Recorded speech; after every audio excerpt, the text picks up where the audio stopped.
Hello, Professor Dina El Gabry. It's a pleasure to have you with us on this episode of Dear ECP interview, where we interview leaders in psychiatry fields such as yourself at the demand of ECPs to ask them a few questions about the journey and what would they like to see to ECPs. Hi, and thank you very much for your very kind words. It's my honor and pleasure. Thank you very much. Yes. Thank you. So I'm going to start with my first question, Professor El Gabry, and the most obvious one, the one that we get most often. So your career has taken you across countries, cultures, and different healthcare systems.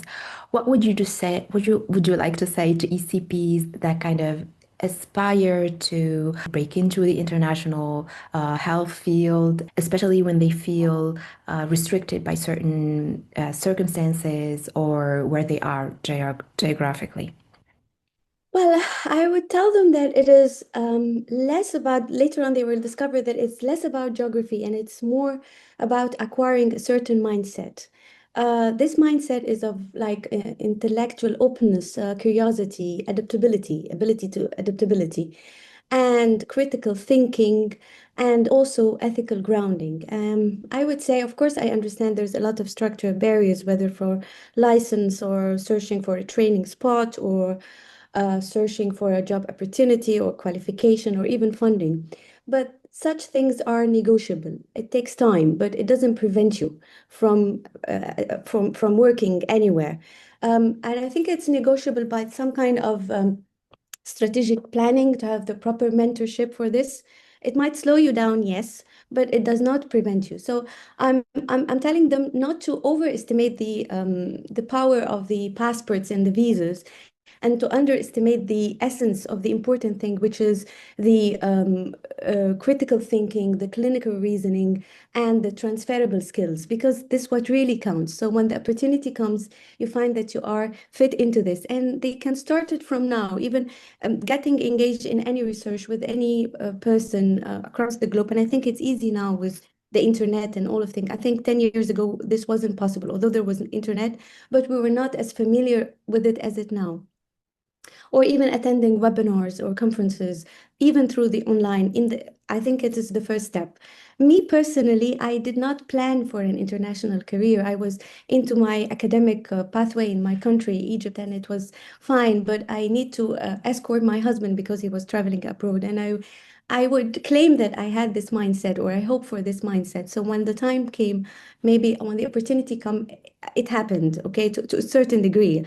So I would say it's never a linear one, and it's never based on a single decision. It's a cumulative one, and it's transferable skills, as I told you. So it's cumulative things. You do your best in every small step you take, and finally it will lead up into something.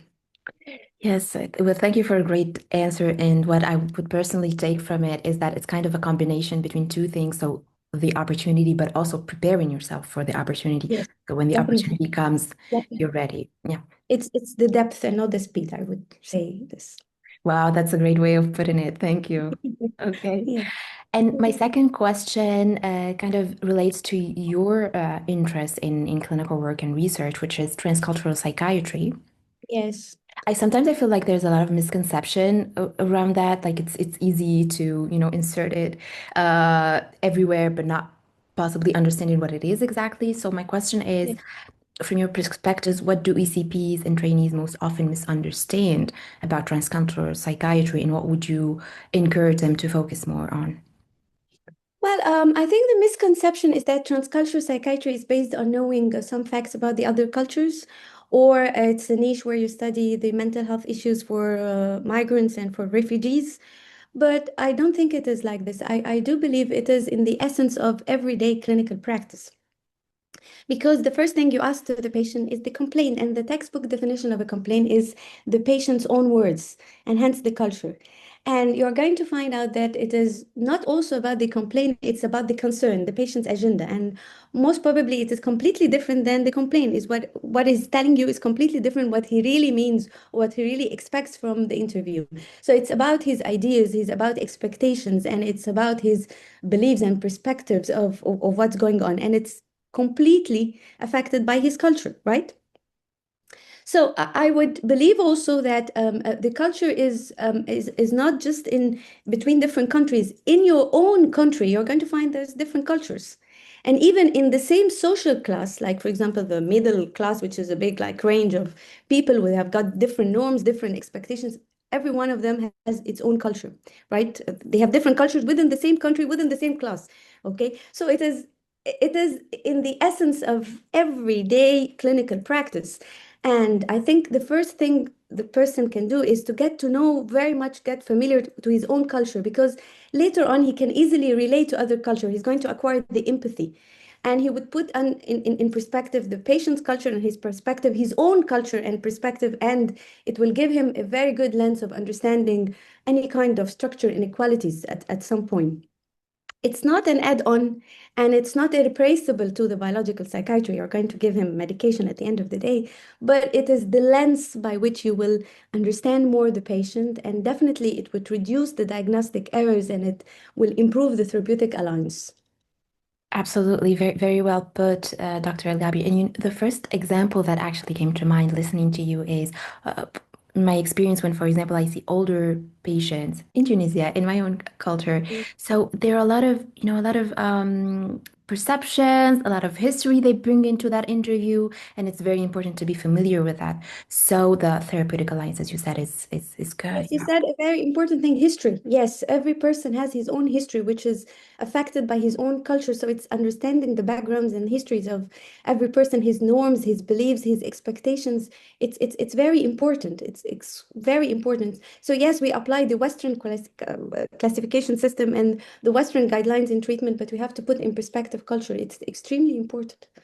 Absolutely, yes. And we know that, for example, the DSM, there's always that criteria about what would you consider normal and not normal. It's usually related to the cultural Definitely, background.